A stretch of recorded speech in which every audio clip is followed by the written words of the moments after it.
What's the most awkward thing you've ever had to explain to your significant other?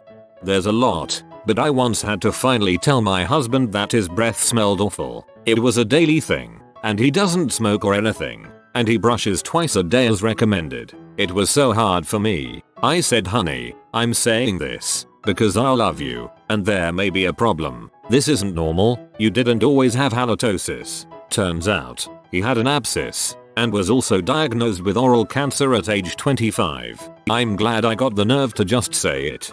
Wow, that's amazing. You saved his life. Good for you.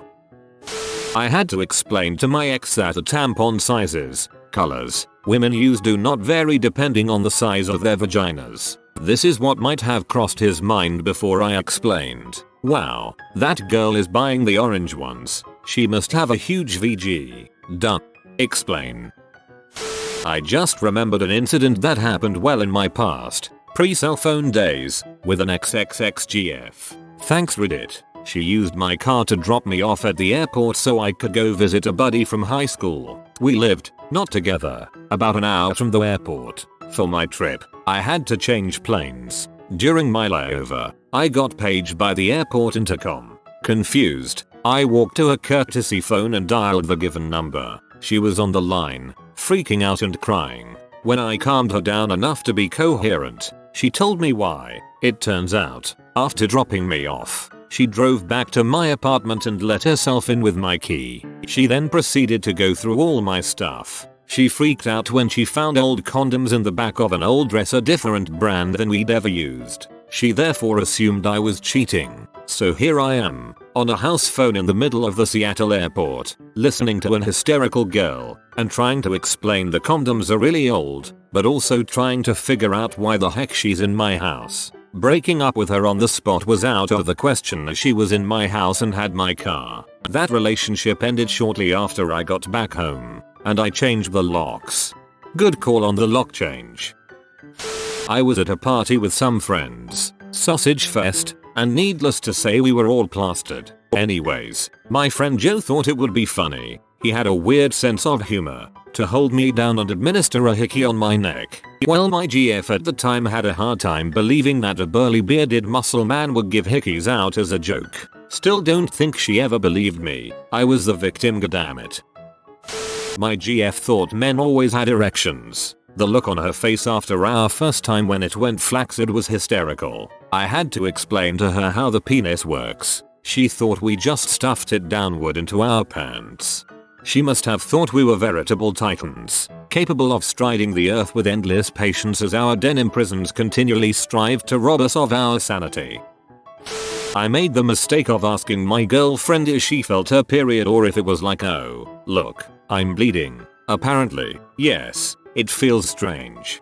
Sometimes you can feel it coming out, most of the times, and sometimes there's just blood everywhere when you're on the toilet, but I won't call it strange. That pleasant anal requires some preparation and foresight, and that those professionals in the movies undergo the same preparations. It's just edited out. I hope more guys see this. My girlfriend thought that guys checked out each other's dongs in the locker room or at the urinal. As far as I know, we do not. Happened last night. I was watching Totally Spies in my room and the episode was about a villain who was slowing down people's intelligence to caveman-like. At one part, the cavemen were grunting and my boyfriend walks into my room and hears it. He turns around and leaves. I get a message on Facebook saying, "Enjoy your bestiality." I had to explain to him and my roommates that I was watching cartoons. Me. Do you know where a clit is? Him. Yes, of course. Me. Well, honey, it's about 1.5 inches higher of where you think it is. The first time my ex and I had sex, she was blown away that it felt good for her. She explained how with the guy before her, he was her first, that she basically didn't feel anything, so she assumed the female was basically just a wet hole for the guy to have at. In reality, he was so small she felt it, but nothing more than that. This makes me self-conscious and worried. I faked almost 2 years of orgasms. I was extremely young and had never even masturbated before, so I didn't know what an orgasm was supposed to feel like. I just assumed that when it felt really good, it was an orgasm. so I would tell him that I'd come multiple times. I was also his first, so he wasn't sure what a non-pornster orgasm looked like, and took my word for it. The one time I did have an orgasm, 6 months into our relationship, I felt horribly guilty. Although I could bring myself to orgasm with my fingers after that, he never could get me off, so I just kept faking it so he wouldn't feel bad. It was a horrible idea, and I couldn't bring myself to tell him until a drunken fight which resulted in our breakup. My ex-GF was very anti-anal despite never trying it. I'm personally very curious type, so once while I was alone home I tried it with her vibrator. She noticed it wasn't where she left it and I had to explain. Most awkward conversation I've had to this day. Not how I saw that going. That I want to be used and abused during sex. I know it's pretty common, but goddamn if it isn't weird trying to tell your boyfriend, I'm your dirty W. I laughed my butt off imagining his face the first time. I used to be a bit naive back in high school, and a certain unscrupulous young man decided to take advantage of this and tell me that blue balls was a life-threatening condition. Fast forward a year, I'm dating a guy long distance. He's in public one night, and so I decide to play around and tease him via text while he couldn't do anything about it. Obviously, blue balls gets mentioned at some point. He, not realizing that I was serious when I said he could die from it, plays along, saying it'd be a good way to go. I could have his books when he dies, etc. He then at some point goes to bed, and thus stops responding to texts. I immediately conclude that he must have died. I spent that entire night convinced I'd killed my boyfriend, until he texted me in the morning. He got a great laugh out of explaining to me that you can't actually die of blue balls, despite what most men would like me to believe. I used to have 2 male roommates, one of which used to sleepwalk. One night, when my BF was sleeping over, the roommate sleepwalked half naked into my room, asking if he could get under the covers with me. I had to encourage him out of my room and back to bed without waking him up, then comfort and convince my BF that my roommate had never slept in my bed before. We had recently gotten back together and he was suspicious of my relationship with the roommates, so this incident didn't help. You can actually wake up people who sleepwalk. We had a few friends over for drinks, in my bedroom, to keep noise down. One of them looked in my bedside drawer, at my instruction, for a cigarette lighter. She laughed and pulled out a box of condoms. Over the next hour or so, we blew half of them up.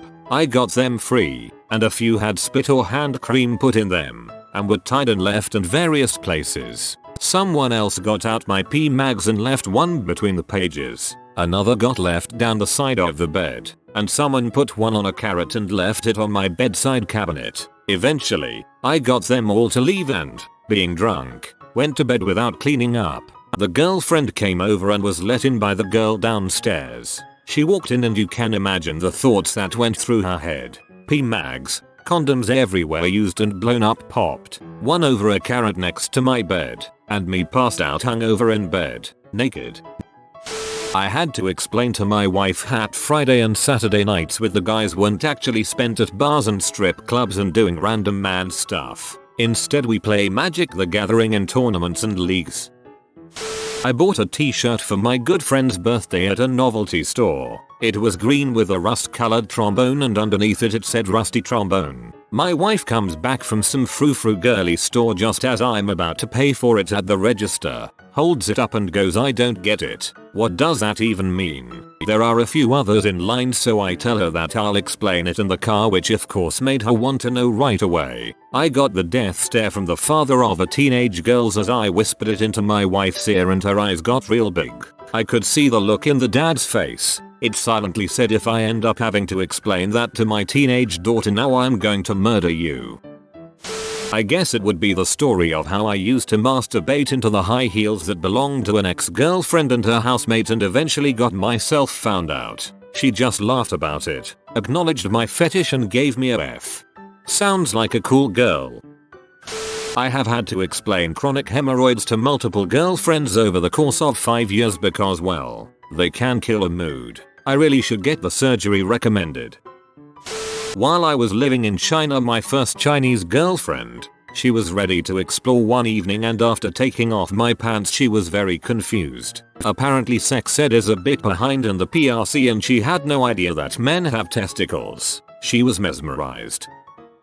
So, I really like to mess with telemarketers. I either drop some strange foreign accent, pretend I am crazy, beating someone something, or, occasionally I pretend I am mentally challenged. Hilarity on my part ensues. The eve of my extreme embarrassment, my partner was busy with school, so no nookie. Therefore I was in another room, you know, taking care of business. So, there I was, treating my body like an amusement park, when then called the telemarketer. I decided to go the all mentally challenged route, and was doing my best Downs voice, while at the same time doing a slow fap so as not to lose momentum. This was the moment Miso came in, the room echoing with my best sloth voice. Phone cradled on my shoulder, while I was idly stroking the Cyclops. The look of horror that crossed my soles is well etched in my memory.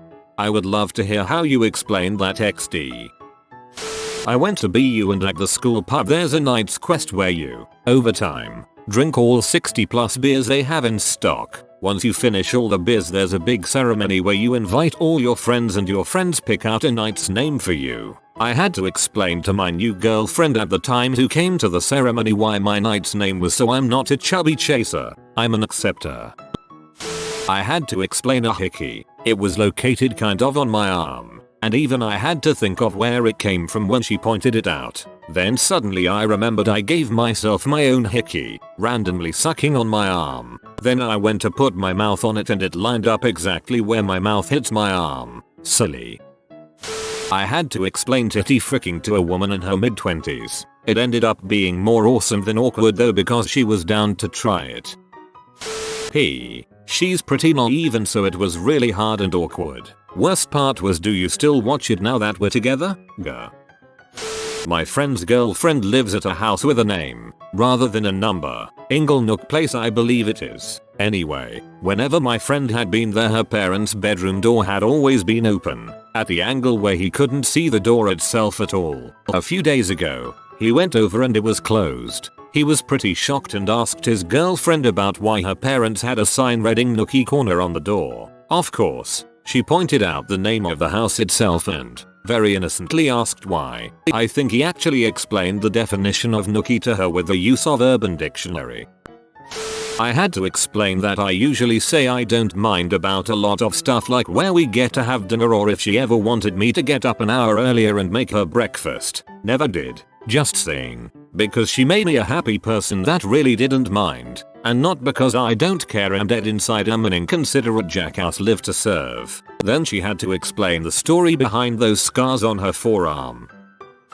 Not me per se, but my wife and I were virgins when we met. I had read and studied about sex, so I naturally assumed sex was over when we both had orgasms. Quickly, I realized it was logical to make sure she came first. Then I came last so I wouldn't fall asleep and leave her frustrated. I guess thankfully, she's never had trouble having an orgasm, so I never felt frustrated for myself in our 23 years of marriage. Because of this, she assumed this was normal. Until we got older and she spoke to other women, who seem amazed she thinks this is normal. Some think she's arrogant or lying. You are a freaking got. As soon as we are able to make clones let's get you first. I had a female friend from years back that I didn't talk to a lot, but had her in my phone. She was married and the last I had talked to her, they were struggling with fertility problems. So one night I get this text, which probably went to everyone in her phone, that simply said, "I'm pregnant." And of course this is one of the times my wife picks up my phone when it buzzes. Explaining a P folder after forgetting you had placed such folder in an obscure space on your computer while she's on my lap. Times were tough, babe. With my boyfriend, I had to explain that Santorin sometimes accompanies anal. He was super embarrassed before I explained that. I would be embarrassed too if some evangelical politician was standing behind me when giving anal. I had to describe what lemon-putty was without inciting her curiosity enough for her to check that what I was saying was true. I was successful and she still hasn't seen lemon-putty but knows what it is. Apparently the foreskin is able to slip over the head of the penis. I'm 28. I'd previously thought my dong was breaking turning inside out. I had to explain to my girlfriend recently that the Curiosity on Mars won't get lonely and lose its mind. She's 26 and 2 months. My hemorrhoids and the following day's procedure for such. Me. Yeah, well, UHH. They're basically just enlarged blood vessels that protrude out your anal canal and can bleed and be painful.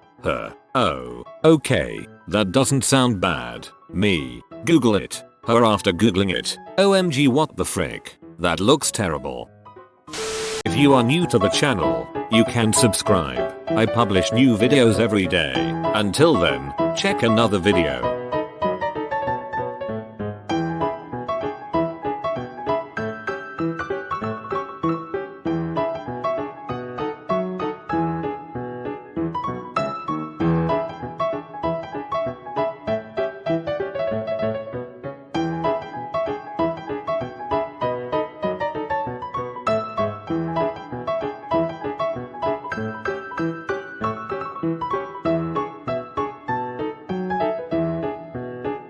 Bye for now.